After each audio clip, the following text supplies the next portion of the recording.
Welcome to this preview video about making O-gauge road vehicles with Kevin Cartwright. This video is intended to be viewed before the Evening With seminar at 8 p.m. on the 26th of March.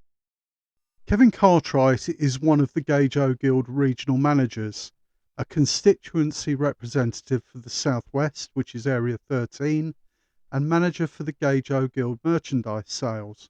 You will often see Kevin and his wife Judy out and about with layouts and or with a guild promotional stand at regional and national exhibitions.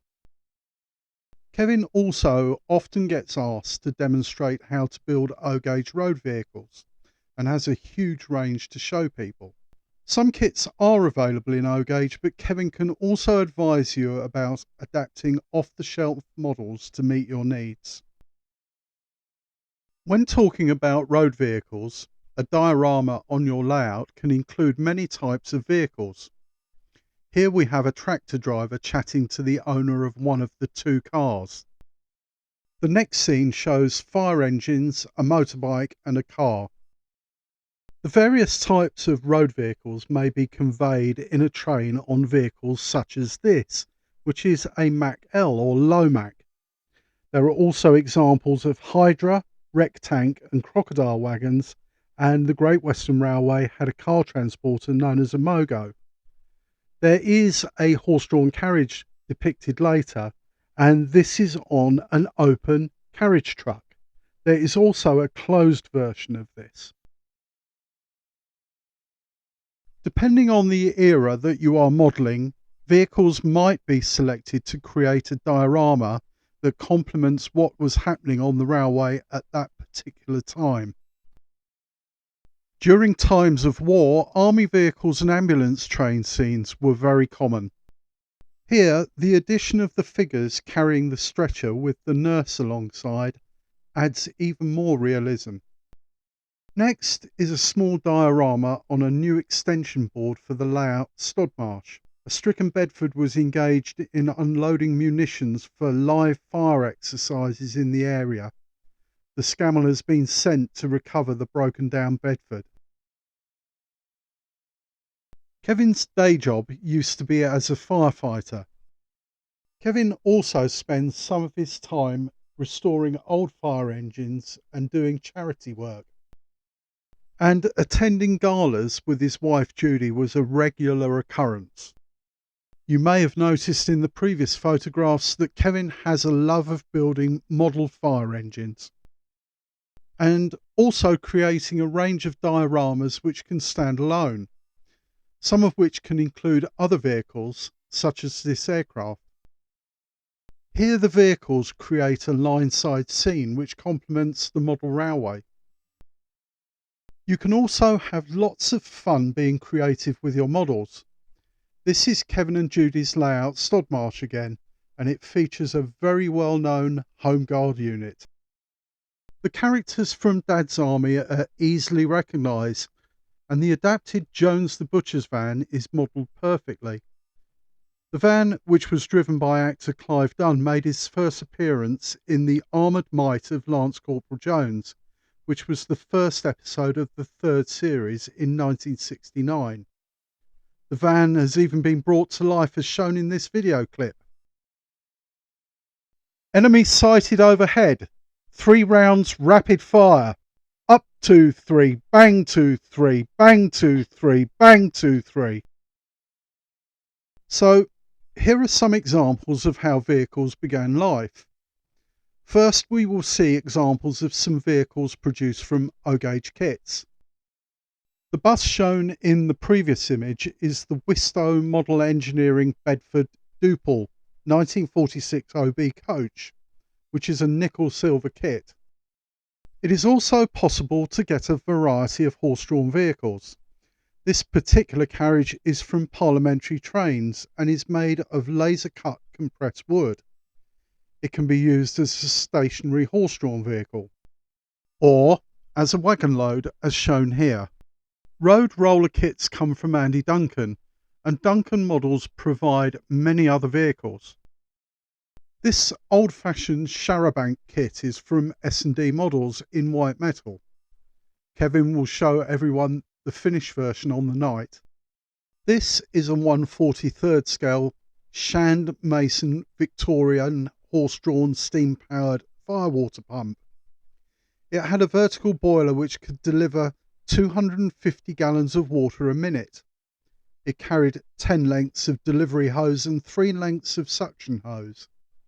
It usually had a crew of 3 and had at least 2 horses to pull it because it weighed over 2 tons. The kit is from the Phoenix Bygone Age range and the model is all white metal. The brass effect is achieved by applying a gloss black primer and then 4 coats of sprayed gold paint. This Accurate Armour K2Y 4x2 heavy ambulance is a polyurethane resin and etched brass kit, and it has a full interior and comes with engine and chassis detail and decals. This particular kit is 1/48 scale, but it works perfectly with the O-gauge figures from PLM Castaways, as seen earlier. These true 1/43 scale Clayton undertype steam wagons are without doubt the finest white metal kits that Kevin has had the pleasure to build. They were produced by Bassett Loke along with other prototypes at least 15 years ago, and very sadly they are no longer available. Kevin built a rigid version over 20 years ago for his sea houses layout, but this articulated version lay unbuilt for many years. When his friend Fred Lewis found another articulated version on eBay, it prompted Kevin to build his old kit. He then purchased the eBay model, so still has a spare one. If you ever see one of these kits for sale, you should acquire it. They really are like hen's teeth to find now. You may be aware that David J. Parkins has acquired the old classic commercial range following the death of Adrian Swain, and 4 kits are now available. This is the Austin K8 three-way van. And here is the Morris Commercial PV 1500 weight van. And here is the AEC Monarch lorry from one side. And this is the other side. Kevin will take us through the build of this particular lorry on the 26th of March, so you can see the step-by-step construction. There is also a Fordson version 7 5-ton utility lorry also available, but we do not have a photograph of that particular model. Some older kits can also still be found. One particular example is this Scale Link Resin Bus kit. And this image shows the parts that are included.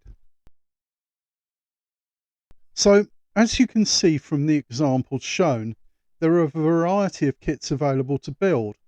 Many can be acquired new and others are out of production but can still be purchased second hand if you can find them. You can also find ready-to-run models or ones which have been built by someone else which need to be refreshed or adapted. This is a 1/43 scale Bristol bus which Kevin picked up for £20 from the Bristol O-Gauge show a few years ago. He isn't sure of the manufacturer, but Kevin has seen these models on a few layouts. Interestingly, the previous image of the Scale Link kit will produce a very similar model. This particular bus was in a bit of a state when Kevin found it, and it had some parts missing. Kevin rebuilt the model applying some modifications and extra detail parts, and followed with a repaint, new transfers and light weathering. Some passengers and a driver will be added. You can also take bits of one kit and then add parts from another, or scratch build elements to create something different. This Great Western Railway cattle lorry was completed during lockdown and featured in the July 2021 publication of Railway Modeller. The very basic cab and chassis is from a Radley Models resin kit.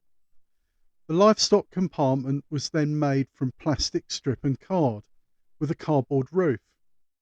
Everything else in the kit has been replaced except for white metal wheels. The windscreen wipers, wing mirrors, number plates, roof rack and tarpaulin were all scratch-made items that were added. The transfers you can see are from Fox Transfers. The cows inside, with apologies to Father Ted, are from a nearby field and their size was adjusted for the model. Yeah, no, not really, only kidding.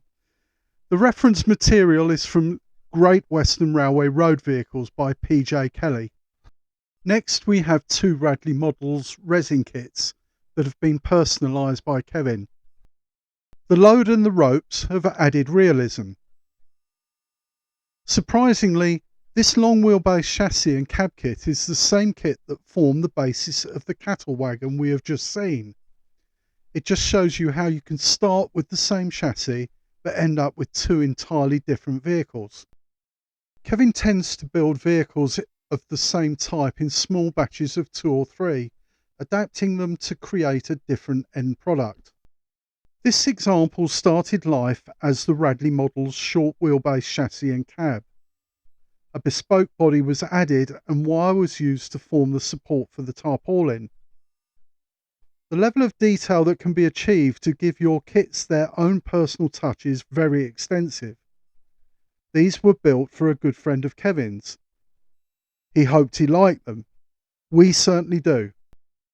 So, on Saturday the 26th of March, join Kevin to find out in more detail about the kits he builds and the models he adapts. You really can bring your layout to life and create a range of scenes using the vehicles in many ways. We hope you have found this introductory video useful and informative, and if you have any questions you would like to ask Kevin on the night, please send them in advance before the 26th to Jackie Neeshaw, Chairman of Events. Please send any questions you have by email to jackiegogevents@gmail.com.